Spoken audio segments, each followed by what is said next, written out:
Hello and welcome to the second video of the Reloadly gift card series. My name is Junaid Maqsood, and in the last video we saw how you can generate an access token for your account and where to find the client ID and client secret. We also saw the documentation. In this video we'll learn how to retrieve supported countries, categories and brands, the key building block for building your global catalog for gift cards. So without further ado, let's get right into it.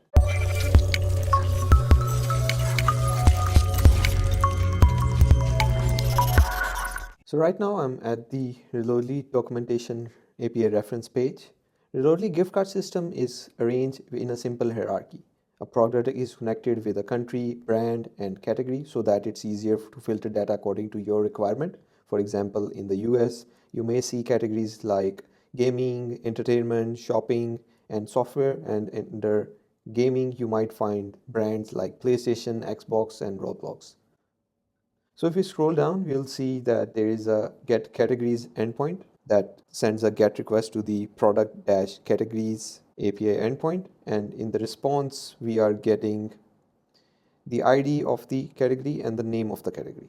And we also have a similar API for countries.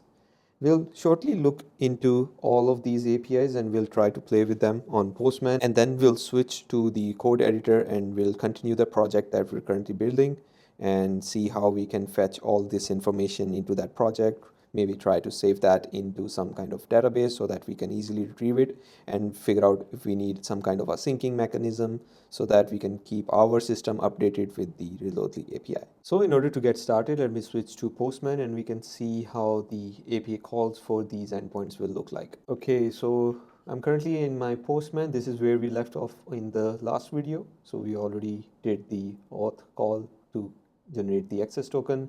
We were playing with it, so let me just create one again. So we have the access token and we tried to use that access token to get the account balance. Let me see if the access token is already plugged in. Okay, so the first endpoint that we're going to look at is the get countries. So it's /countries, so whatever the base URL of the API is, and then /countries. So if you're on the sandbox environment, it's giftcards-sandbox.reloadly.com, the base URL. And if you're on production, it would be giftcards.reloadly.com. So make sure you have the right access token for what the base URL you're using. So I've generated the token for the sandbox environment, so I'm going to use the sandbox URL. So let's try the /countries endpoint. So here you can see it returned a list of all the countries that are supported in the gift card catalog. And for each country, we have the ISO name, the country currency code, and the country's currency name. We also have the flag URL, so you can open this and it will be the SVG image of the country's flag, so that you can use the information to create some amazing UIs. The next endpoint we will be looking into is the categories. So that one is called product categories. So for this endpoint, we just have the ID of the category and the name. So we have payment cards, software, gaming, entertainment, shopping, and so on. So this information may change. That's why you need to keep your system updated. So you need to have some kind of syncing mechanism so that you're fetching the latest and greatest product categories, what new countries are supported, and keeping your whole gift card product catalog up to date. We also have a hidden endpoint, that's the brands. So you can see what are the brands that are available. So this information you don't need that much, but because for any product API call, you also get the information of the associated brand. So you can also fetch this information there. So these three endpoints we'll try to create in the next step. I'll switch to a code editor and we'll try to create these API endpoints in our coding example, and then we'll try to sync this information into our own database so that our system can intelligently use that information to serve products to the customers. So now that we are back on our code editor, this is the same repo that I had on the last video. So we have a backend project that we're building on the Express.js, and we also have a front end which we will come back to in the later videos, which is a React based application. So in the last video, we left off with we created a service for Reloadly, and that service had all the mechanism to get the token and an easy helper function for us to use to get make a request to the Reloadly API using that token. So based on what the environment is set on the env file, it will switch the production and the sandbox environment. So in the API router, I'll create a new route for categories.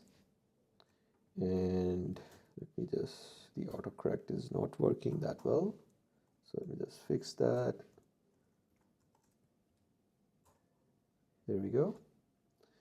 So I want to create a new endpoint on our API that we're building, and I want to get the categories from the Reloadly API just for demo purposes. So I'll fetch the product categories. So that was, if I go back to the documentation, if I want to get the categories, the endpoint is product categories, and this is the base URL. So based on if you're on production, this is the base URL. If you're on sandbox, this is the base URL. So I'll make a request to the product dash categories, and whatever the response is, I just want to return that response. So let's start that service, and we'll navigate to localhost 3000 / API / categories. And there we go. So we have these categories. So what basically happened when we clicked on the when we sent this request, it made another request to the Reloadly API in the backend. So this is where we were creating that request on the Reloadly endpoint, right? And for this to work, we were making another request to the token endpoint. So we first created the token, and then we saved that token in our file, and then we made another request to the Reloadly categories endpoint. And for any subsequent call, we are basically using the same token because that's saved until that is expired. So that is one way of doing it. Like, you just wanted to see what the categories are, and we just created a simple route and we made that request to the Reloadly API and we returned the response. We can do the same for countries. So countries, let me see if the autocorrect makes it work. Yeah. And we can also do the same for the brands. And let me just restart the service and see if we can fetch first the categories and then the countries. Yes, all looks good.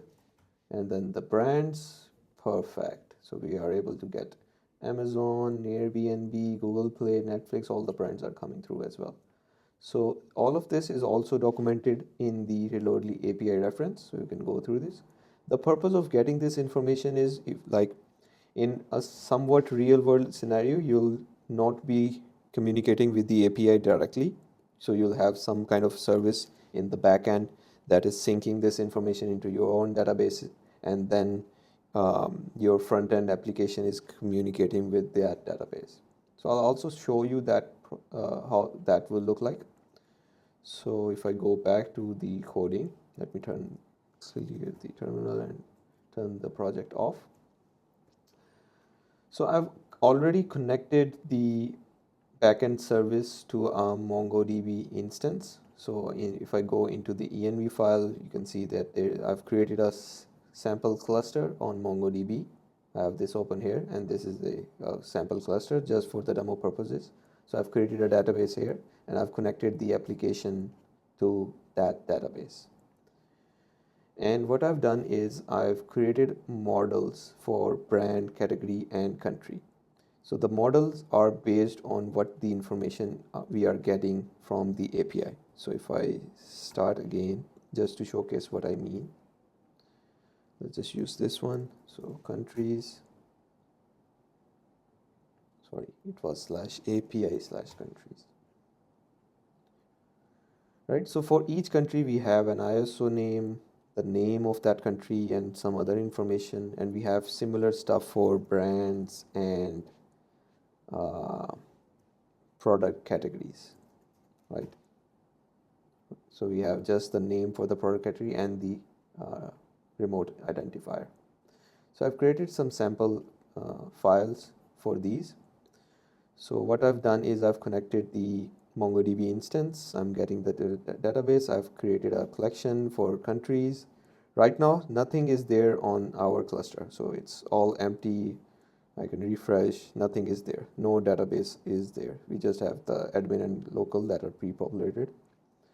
So I have a function here that we can call that is sync countries. What that function basically does is it makes the API request to Reloadly to get the countries, and then based on the response, it creates a structure for our database. So it's creating a bulk operation array, right? And then it bulk executes that operations on our database collection. So it basically, in simple words, it creates or updates those records in our database. So right now there is nothing there, so it will create those entries.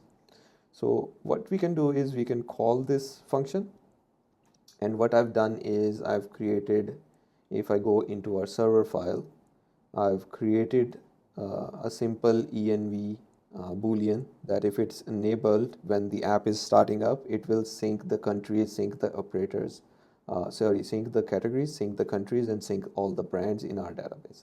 So let's see how that looks like. So I'm going to turn this on. I also have some console log added so that we can see the progress in our console. So the server is started just like before. Now MongoDB is connected. We have some syncing happening in the backend. And if we refresh now our database, we see a new DB created for Reloadly demo, and we see 3 collections that are created. If I go into these collections, I've successfully synced all the information that I was getting from the API into our own database. So this would be somewhat of a real world example how you would do it. And ideally, you won't do it on every run. Like I'm just doing this on just to showcase how it looks like. You would have some cron jobs. So I also have that here. So we have a I'm scheduling it for daily. You can schedule based on your application requirement. So for this video, I just wanted to show you how you can sync and get this information, like how you can get the countries, how you can get the brands, how you can get the categories, because we will need this information when we do the products endpoint, which will become in the next video. So we will play with the filters and see how we can fetch just the products for a particular country. If so, a real world scenario would be like your user comes to your front end application and then selects a country, and then you basically filter through all the products based on that country, and then show what products are available for that country to that user. Great. So now that you know how to fetch countries, brands, and categories, basically everything needed to build your own global structure for the gift card marketplace. In the next video, we'll deep dive into products, denominations, and see what kind of metadata is available via the API and how you can use the information that we've gathered in this video to filter through the products. So see you in the next one.